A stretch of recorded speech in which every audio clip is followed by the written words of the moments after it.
What are the most important sessions to improve your swim speed and stamina? For speed, I would say interval trainings, and for stamina, long swim sessions. The threshold and the rate meet sessions are one of the two best sessions that you can get to ramp yourself up for the race. And usually before a race, I will start two months out, and then you really see yourself improve, get that stamina and that strength in the water and that confidence, so that on race day you know you are ready for the race. Okay? In 3 sessions, technique, your aerobic endurance and your threshold. You have to do it more often. Once a week is barely enough. Twice a week will maintain you where you are. 3 times a week is where you really start seeing improvements. You got to do your longs, you got to do your sprints, so you build up your race start speed. You got to do your endurance so you can last that distance. You've got to join a squad. The best thing I did when I started swimming seriously was joining a squad. In the last year or two, when I did that, I found that my swim speed had increased quite well, quite comfortable in the water. If you're swimming in a cold weather race, you really do need to practice in your wetsuit, and a good wetsuit makes a big difference. To do their drills, great, but I would say one more thing, which is the land training, which is a strength training. These are very, very key to me. For me, is arm power, one of which I lagging a lot, so I would do a lot of strength training. How many hours do you have to train per week for a race? I would say for 70.3, around an hour and a half for swim, for bike around 5 hours, and run maybe around 2 hours. So in total 8 hours. And for a full Ironman, I would say the double. For 70.3 race, I usually have to clock minimally about 10 hours, and when I slowly progress, it will hit probably about 15 hours per week, and the divide will be about weekdays about 5-6 hours, and then weekends also about 5 or 6 hours, or even more if you aim for a longer bike leg. Of course, it depends how many hours do you have to train, and have you been doing a little bit of sports maybe before. But I would say for the sprint, it's probably around 5 to 6. For the OD, probably around 9 to 10. For the 70.3, around 12 to 13. And of course the Ironman, which is the longest distance, is around 15 to 17 hours. Planning to train for my 70.3, so easily looking into 12 to 13 hours. Yeah.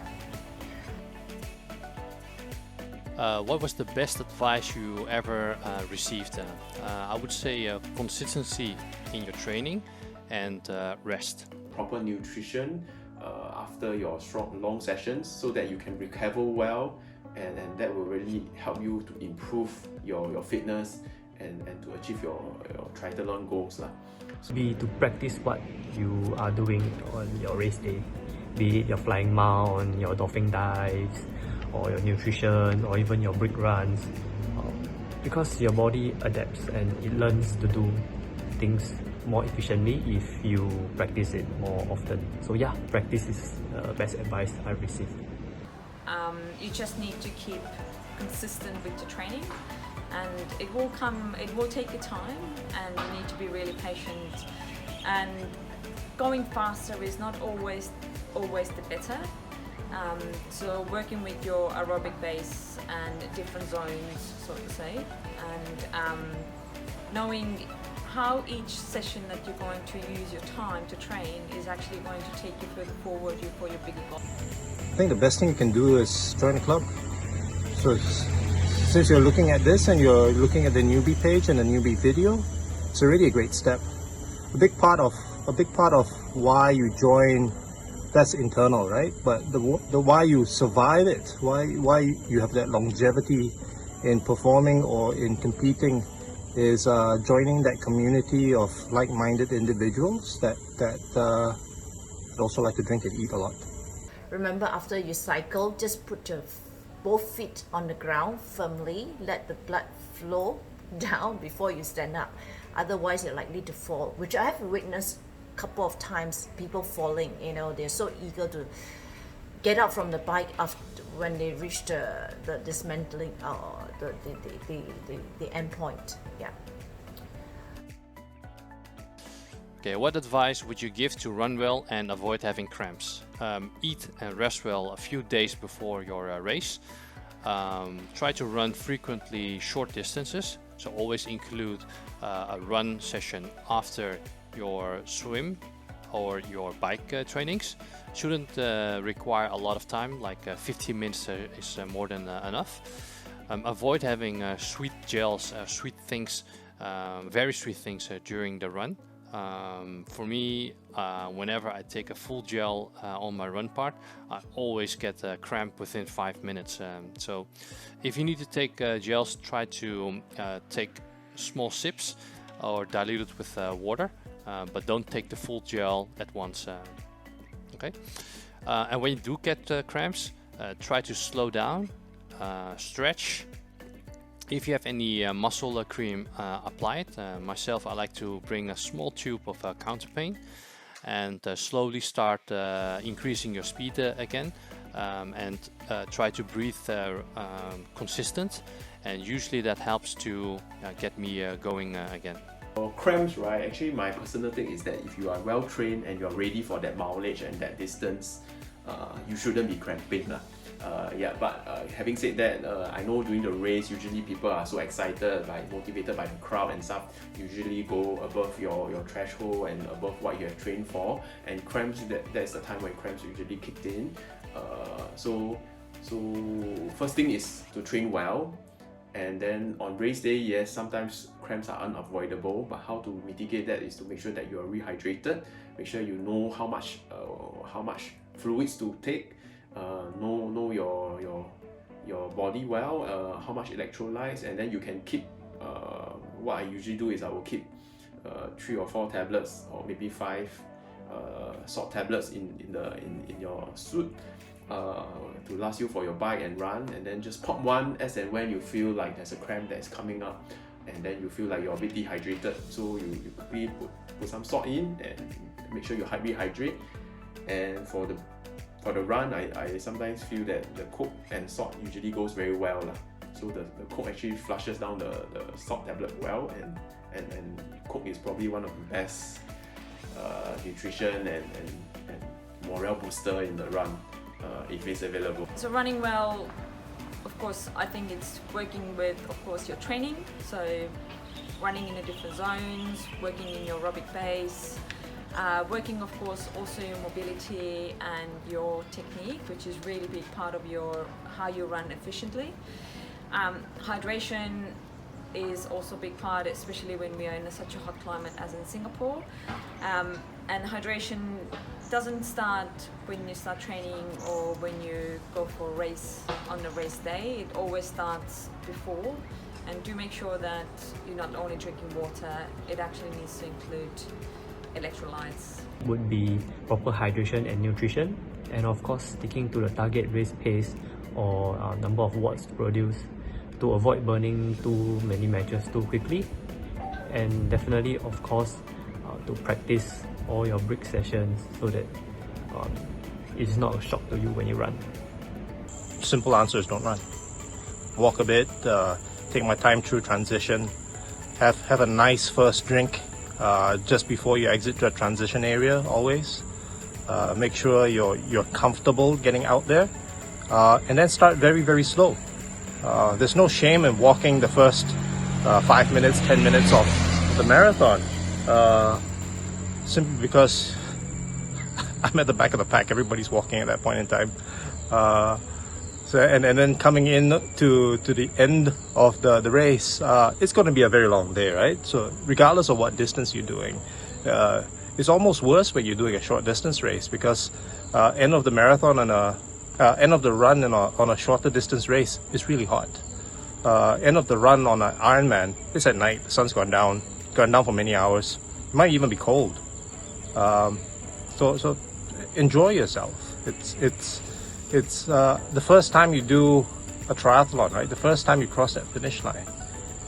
Enjoy it. You're not fighting for time. It's going to be your personal best regardless of what time it is. Enjoy it. train for a lot of break trainings. I do a lot of swim, run, swim, bike, run, bike, whatever. Yeah, I always do short runs or long runs and a combination of both all the time. Hope this is helpful for you. What was your most memorable mistake in a race? I guess this happened quite some time ago when I was just starting out triathlon. In 2015 when I was doing my first Ironman in Western Australia. So what happened was that I was not very familiar with how to plan my nutrition, and I was just gobbling gels and electrolytes that I got on the course.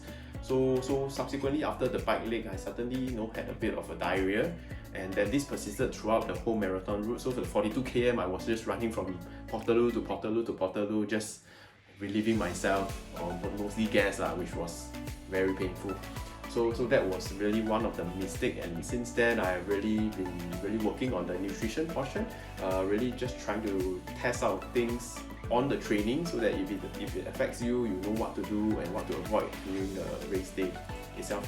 And also I also learned how to limit the electrolytes, because some of these electrolyte drinks that you get on the course, they are very highly dense in electrolytes that you sometimes may overconsume the electrolytes, which actually cause your stomach to not be able to do well with it, and then you get the diarrhea. So yeah, that's what happened. And I forgot to put my helmet on, so I tried to run out from T1 without any helmet, and clearly I had to go back. Would be trying to do a flying mile in a race and failing miserably at it, falling down at the mountain line with my bottles all splattered over and losing all my nutrition. That must be when I showed up with only one pair of shoes on race weekend and had to walk around barefoot until race morning start. So for your races, when you check in your bag, you have to check in your run kit as well. Usually for half Ironman and Ironman distances, there's the day before the race you have to check in all your gear. So I checked in my run shoes, and then I didn't have any shoes for the rest of the evening until the next morning. Swim event for me.